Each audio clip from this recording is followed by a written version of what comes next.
ओम शांति।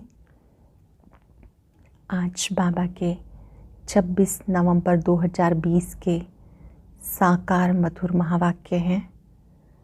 आज सतगुरुवार वरदानी दिवस, विशेष बाबा के साथ सतगुरु का संबंध जोड़ने का दिन है। हम सब जानते हैं कि बाबा हमारे पिता, शिक्षक, सतगुरु हैं। सतगुरु बनकर वो वरदानों से हमारी पालना कर रहे हैं। कोई भी आज 3 वरदान अच्छे से अंतःकरण से स्मृति में लाएंगे और उन्हें 3-3 मिनट जरूर अनुभव करेंगे। जो भी आपको अति प्रिय हो, वो मास्टर सर्वशक्तिवान का हो सकता है। मैं कल्प कल्प की विजयी आत्मा हूँ, निर्विघ्न आत्मा हूँ, सरल चित्त आत्मा हूँ। जो भी आपको अति प्रिय है, एकांत में 3-3 मिनट अच्छे से अनुभव करेंगे और उन्हीं वरदानों को दूसरों को बांटेंगे। इन वरदानों की स्मृति हमें बहुत शक्तिशाली बनाती है और जो भी कोई मिले उसको बहुत प्यार से हमें ये दिल से वरदान देना, अपनी संकल्प शक्ति के द्वारा। आप भी कल्प कल्प की विजयी आत्मा हैं। आप मास्टर सर्वशक्तिवान हैं, सरल चित्त आत्मा हैं। जितनी आत्माओं को आप बांटेंगे, उतना आप स्वयं में भरपूरता का अनुभव करेंगे। आज की मुरली में बाबा ने बहुत सुंदर बात कही। बाबा ने कहा कि आपकी अवस्था की परख बीमारी के समय होती है।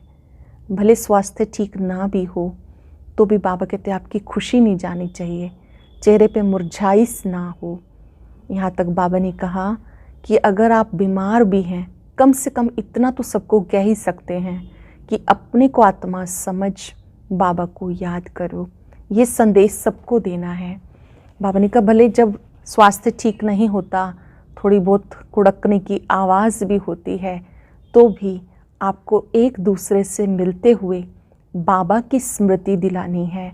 बीमारी का चिंतन नहीं करना, क्योंकि ये मनोविज्ञान है। अगर आप बीमारी का चिंतन करेंगे तो बीमारी बढ़ती जाएगी। और बीमारी में भी अगर आप खुश मिजाज रहते हैं, खुश नसीबी के नशे में रहते हैं, तो बीमारी का असर नहीं होता है। फिर बहुत सुंदर बात बाबा ने कही, कोड़ियों के पीछे अपना टाइम वेस्ट नहीं करना। आपको चलते फिरते भी याद की यात्रा में मस्त रहना है। जो कैरेक्टर सुधरेंगे वो याद की यात्रा से सुधरेंगे। स्मरण रहे, जैसे हम मुरली सुनते हैं तो उससे हम ज्ञान में प्रवीण बन जाते हैं। उसको धारण करने की शक्ति योग से मिलती है। बाबा ने कहा योग से ही तुम्हारे कैरेक्टर सुधरते हैं और आप सौभाग्यशाली बन जाते हो।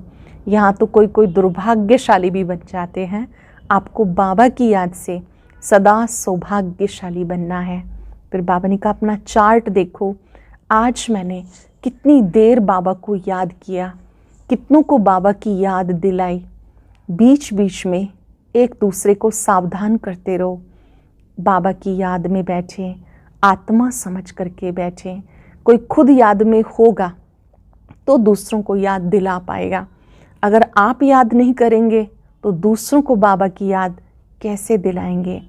साथ साथ बाबा ने बुद्धि को निर्विकारी बनाने के लिए कहा कि आप वाइसलेस बुद्धि बनेंगे तो तीनों लोकों की सैर कर सकेंगे। बाबा का बनने के बाद आपकी बुद्धि कहीं पर भी किसी व्यक्ति वस्तु में आकर्षित नहीं होनी चाहिए। अगर कहीं और बुद्धि जाती है तो बाबा ने कहा उसको समझदार नहीं कहेंगे। आज हम चलते फिरते हर एक आत्मा को जिसे भी नेत्रों से देखेंगे या मन के नेत्रों से देखेंगे, उन्हें वरदान बांटेंगे और स्वयं दृढ़ संकल्प करेंगे कि हम बीमारी में भी सदा मुस्कुराते रहेंगे। अब हम सुनते हैं आज के मधुर महावाक्य आदरणीय राजयोगिनी बड़े दीदी से। ओम शांति। Good morning. आज सतगुरुवार,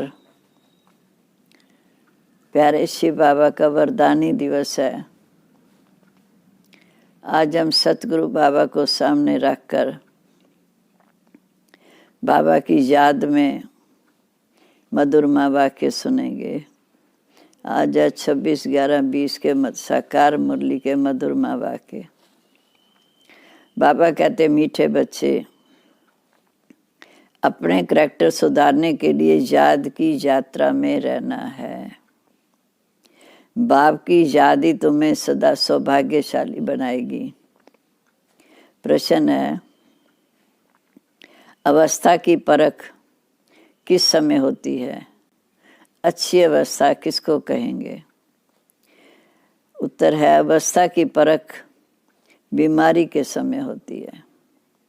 बीमारी में भी खुशी बनी रहे, खुश मिजाज चेहरे से सबको बाप की याद दिलाते रहो, यही अच्छी अवस्था। अगर खुद रोएंगे, उदास होंगे, तो दूसरों को भी खुश मिजाज कैसे बनाएंगे? कुछ भी हो जाए, रोना नहीं है। ये बात याद रखनी है, कुछ भी हो जाए, रोना नहीं है। ओम शांति। 2 अक्षर पाए जाते हैं, दुर्भाग्यशाली और सौभाग्यशाली। सौभाग्यशाली चला जाता है तो दुर्भाग्य कहा जाता है। स्त्री का पति चला जाता है तो वह भी दुर्भाग्य कहा जाता है। अकेली हो जाती है, अभी तुम जानते हो सदा के लिए सौभाग्यशाली बनते हैं, क्योंकि अब हमारा सर्व संबंधी बाबा है। साजन भी वही है, बाप भी वही है, टीचर भी वही है, सखा भी वही है, बच्चा भी वही है। सर्व संबंधों से हम उसको अपना सकते हैं। वहाँ दुख की बात ही नहीं। सतयुग में मृत्यु की दुख की बात नहीं, मृत्यु का नाम नहीं, विधवा नाम भी नहीं होता। विधवा को दुख होता है, रोती रहती हैं। बस साधु संत हैं, ऐसा नहीं कि उन्हें कोई दुख नहीं होता। तुम बच्चे समझते हो, हम भारत को फिर से श्रीमत अनुसार निरोगी बनाते हैं। अब सबके करैक्टर सुधरने भी ज़रूर हैं। स्कूलों में भी स्टूडेंट का रजिस्टर रखा जाता है, उनके करैक्टर का पता चलता है। इसलिए बाबा ने भी कहा कि रजिस्टर रखो, हर बात में अपने आप को देखो, हमसे कोई भूल तो नहीं हुई। पहली बात तो बाप को याद करना, उससे भी कर्म विनाश होंगे और तुम्हारे करैक्टर सुधरते जाएंगे। आयु भी बड़ी होगी एक की याद से। ये तो है ज्ञान रतन। याद को रतन नहीं कहा जाता। याद से तुम्हारे करैक्टर सुधरते हैं। माँ वाक्य हैं ज्ञान रतन। ये 84 जन्मों का चक्र तुम्हारे सिवा और कोई समझा न सके। इस पर भी समझाना है कि ब्रह्मा सो विष्णु, विष्णु के 2 रूप हैं। एक लक्ष्मी नारायण, लक्ष्मी नारायण ही विष्णु का रूप है। वही फिर 84 जन्म लेते हैं। 84 जन्मों में आपे पूज्य, आपे पुजारी बनते हैं। सतयुग त्रेता में पूज्य होते, द्वापर काल युग में पुजारी बनते। प्रजापिता ब्रह्मा तो जरूर यहाँ ही चाहिए ना, और साधारण तन चाहिए। बहुत करके इसमें मूंझते हैं। ब्रह्मा तो है पतित पावन बाप का रथ। ब्रह्मा पतित पावन नहीं है, ये है पतित पावन बाप का रथ। कहते भी हैं, दूर देश का रहने वाला आया देश पर आए। ये रावण का देश है। पावन दुनिया बनाने वाला पतित पावन बाप पति दुनिया में आया। पति दुनिया में एक भी पावन हो नहीं सकता। अब तुम बच्चों ने समझा है कि 84 जन्म हम कैसे लेते हैं। कोई तो लेते होंगे जो पहले पहले आते होंगे, माना सतयुग के पहले जन्म में आते होंगे, उनके 84 जन्म होंगे। सतयुग में देवी देवता आते हैं। 84 जन्म तो सभी नहीं लेते। एक साथ सब थोड़ी आएंगे ना, एक साथ सब शरीर छोड़ेंगे। भगवानुवाच भी है कि तुम अपने जन्मों को नहीं जानते हो। भगवान ही बैठ समझाते हैं कि तुम आत्मा ही 84 जन्म लेती हो। ये 84 जन्मों की कहानी बाप बैठ तुम बच्चों को सुनाते हैं। ये भी एक पढ़ाई है। 84 का चक्कर भी जानना बहुत सहज है। अब बाबा कहते सारा मदार है पढ़ाई और याद पर। उसमें भी नंबर 1 याद। डिफ़िकल्ट सब्जेक्ट पर मार्क्स जास्ती मिलती है, उसका प्रभाव भी ऐसा होता, क्योंकि याद से हम उत्तम मध्यम कनिष्ठ सब बनते हैं। इसमें दो मुख्य हैं। बाप कहते तुम मुझे याद करो तो संपूर्ण निर्विकारी बन जाएंगे, फिर विजय माला में पिरोए जाएंगे। जी है रेस। पहले तो खुद को देखना है कि मैं कहाँ तक बाबा की शिक्षाओं को धारण करती हूँ, कितना याद करती हूँ, मेरे करैक्टर कैसे हैं। अगर मेरे में रोने की आदत है तो हम दूसरों को खुश मिजाज कैसे बना सकते हैं। बीमारी में भी खुशी से इतना कह सकते हो कि अपने को आत्मा समझ बाप को याद करो। बीमारी में अवस्था की परख होती है। बाप का पैगाम तो देना है, चाहे हम कितने बीमार हों, पर हमें ये समझना मेरे हिसाब किताब चुकतू हो रहे, हमें खुश रहना है। बाप ने पैगाम दिया। बाप पैगंबर भी है, मैसेंजर भी है। एक शिव बाबा, दूसरा न कोई। बाकी जो सुनाते हैं सब भक्ति मार्ग की बातें सुनाते हैं। तो बाबा कहते वहाँ साइंस भी कितनी अच्छी चीज़ बनाती है। साइंस तो होगी, पर वहाँ तुम्हारे सुख के साधन बनेंगे। बाप कहते हैं कि जितना हो सके मुझे याद करो। तुम बच्चों को कुछ भी पता नहीं था कि भक्ति मार्ग कब शुरू हुआ, कितना तुमने दुख देखा। ये सब बातें अभी तुम्हारी बुद्धि में हैं। देवताओं को कहा जाता है सर्वगुण संपन्न, 16 कला संपूर्ण, संपूर्ण निर्विकारी। फिर वह कलाएं कैसे कम हुई? अभी तो कोई कला नहीं। ऐसे चंद्रमा की भी धीरे धीरे कला कम होती है। पहले संपूर्ण चंद्रमा होता, फिर धीरे धीरे घटते घटते आखिर में लाइन बचती है। ऐसे हम आत्माओं का है। तुम जानते हो ये दुनिया भी पहले नई है, तो वहाँ हर चीज़ सतो प्रधान फर्स्ट क्लास होती, फिर पुराने होते कलाएं कम होती जाती। सर्वगुण संपन्न ये लक्ष्मी नारायणी बनते हैं।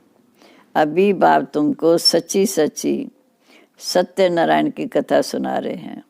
अभी है रात, फिर होता है दिन। तुम संपूर्ण बनते हो तो तुम्हारे लिए सृष्टि भी तो अच्छी चाहिए।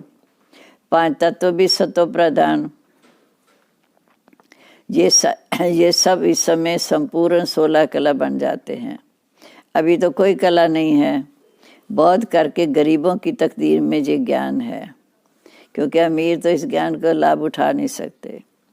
कोई कहते हैं इतना ऊंचा बाप है तो उनको कोई बड़े राजा अथवा पवित्र ऋषि के तन में आना चाहिए। पवित्र होती हैं सन्यासी या पवित्र कन्या के तन में आए। तो बाप बैठ समझाते मैं किसके तन में आता हूँ? मैं आता उसमें हूँ जो पूरे 84 जन्म लेते हैं, एक दिन भी कम ना हो। सबसे पहला जन्म श्री कृष्ण का, वही फिर स्वयंवर के बाद नारायण बनते, वही फिर भक्ति मार्ग में राजा विक्रमादित्य बन शिव की पूजा करते, वही अंत में आकर ब्रह्मा बनते। कृष्ण पैदा हुआ उस समय से 16 कला संपूर्ण ठहरा, फिर धीरे धीरे सत्व रजो तमो में आते हैं। ऐसे हर चीज़ पहले सत्व प्रधान, फिर सत्व रजो तमो में आती है। बाबा कहते तुम बच्चों को बहुत नशा रहना चाहिए कि अब हम ये शरीर छोड़ जाकर बच्चा बनेंगे। आगे चल तुमको सब साक्षात्कार होगा। जैसे घर में नज़दीक आकर पहुँचते हैं तो घर बार मकान आदि याद आते हैं ना, ये भी ऐसे है कि जैसे सतयुग नज़दीक आता जाएगा हमें सब साक्षात्कार होता जाएगा। पुरुषार्थ करते करते तुम्हारी प्रारब्ध जब नज़दीक होगी तो तुम्हें बहुत साक्षात्कार होंगे। फिर तुम खुशी में नाचेंगे, अपने भविष्य का साक्षात्कार करेंगे कि हम क्या बनेंगे। बाबा दिखाते हैं कि ये विक्रम आदि किए तो पूरा पड़े नहीं, ट्रेटर बने, इसलिए ये सज़ा है। सब साक्षात्कार होगा, बगैर साक्षात्कार सज़ा कैसे मिलेगी। कोर्ट में भी बताते हैं कि तुमने ये किया उसकी ये सज़ा है। जब तक कर्मातीत अवस्था हो जाए तब तक कुछ न कुछ होता रहेगा। आत्मा पवित्र हो जाती है तो फिर शरीर भी छोड़ना पड़े, फिर तो जहाँ रह न सकें। ये अवस्था तुमको धारण करनी है। अभी तुम वापस जाए फिर नई दुनिया में आने के लिए तैयारी करते हो। तुम्हारा पुरुषार्थ ये है कि हम जल्दी जल्दी जाएं, जल्दी जल्दी घर जाएं, फिर जल्दी जल्दी सतयुगी नई दुनिया में आएं। फिर पहले नंबर में नई दुनिया में आना है। तुम्हारी ये रेस है, स्कूल में भी रेस करते हैं ना। तुम्हारा ये प्रवृत्ति मार्ग है। तुम्हारा पहले पहले पवित्र गृहस्थ धर्म था, अब यह विशेष फिर वाइसलेस वर्ड बनेगा। इन बातों को तुम सिमरन करते रहो, तुम्हें बहुत खुशी रहेगी कि अब हमारे लिए नई दुनिया आई क्या आई। हम ही राज्य लेते हैं फिर गवाते हैं।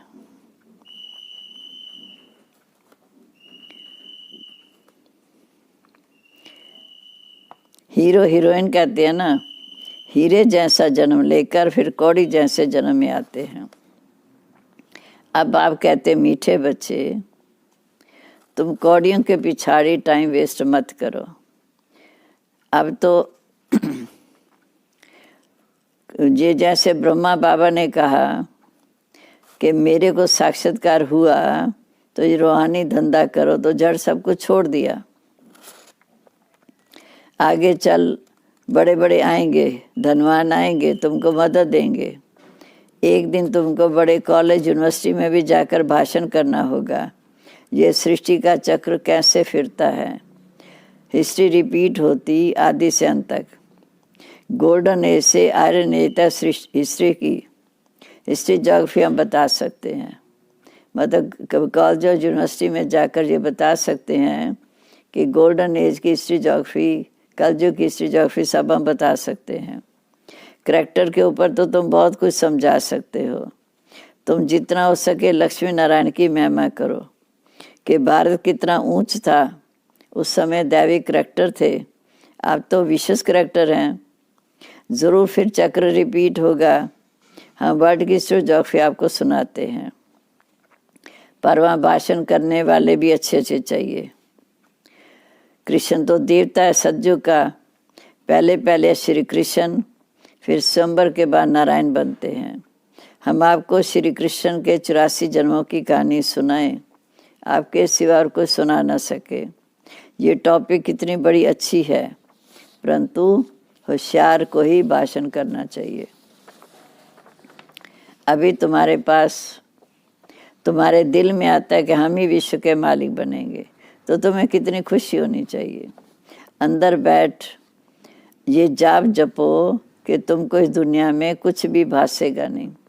सतयुग की दुनिया को याद करो, बाबा को याद करो, फिर दुनिया का कुछ भी अच्छा नहीं लगेगा।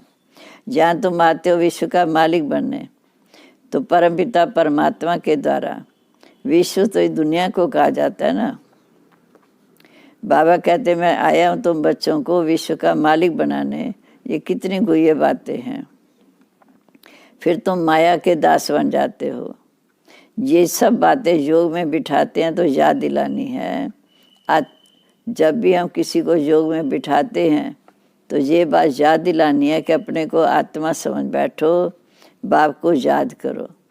5 मिनट बाद फिर बोलो।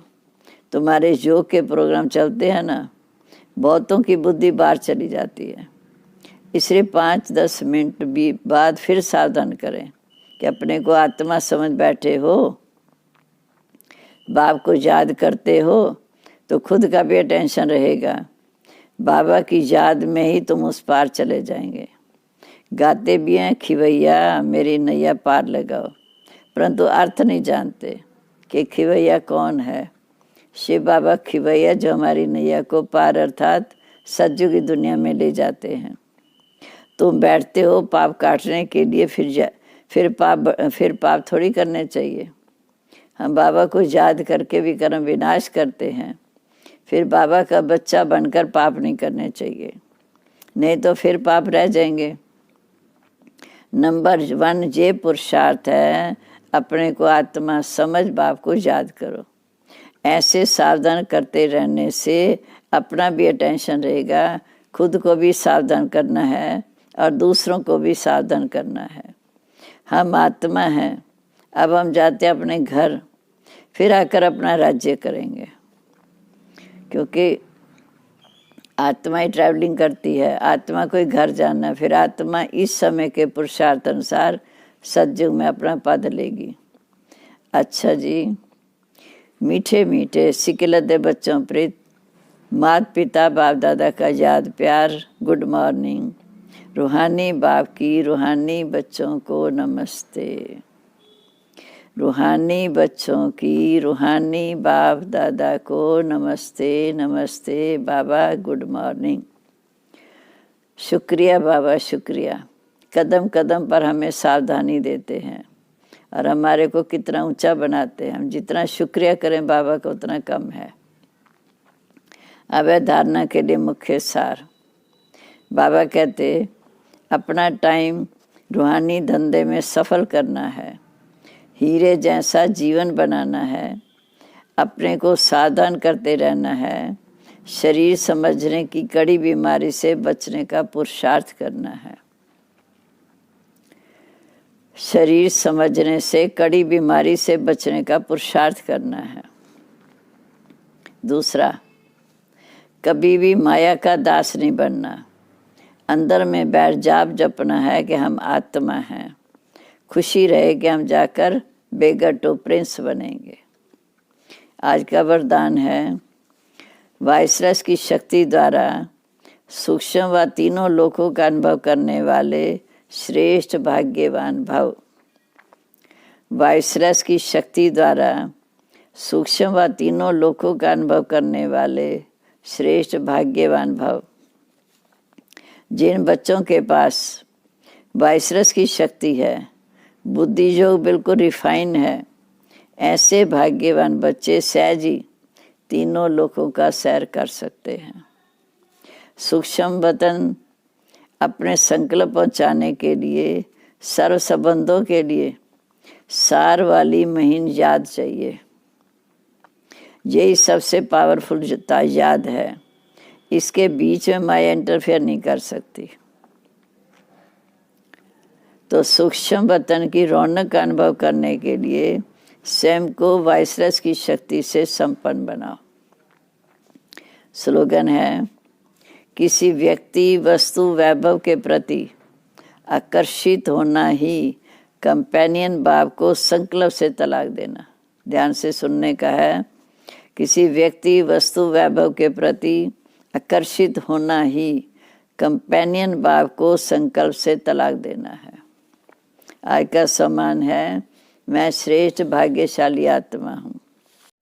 ओम शांति। आज की अव्यक्त मुरली जरूर सुने। उसके लिए ऊपर दिए गए बॉक्स को टच करें।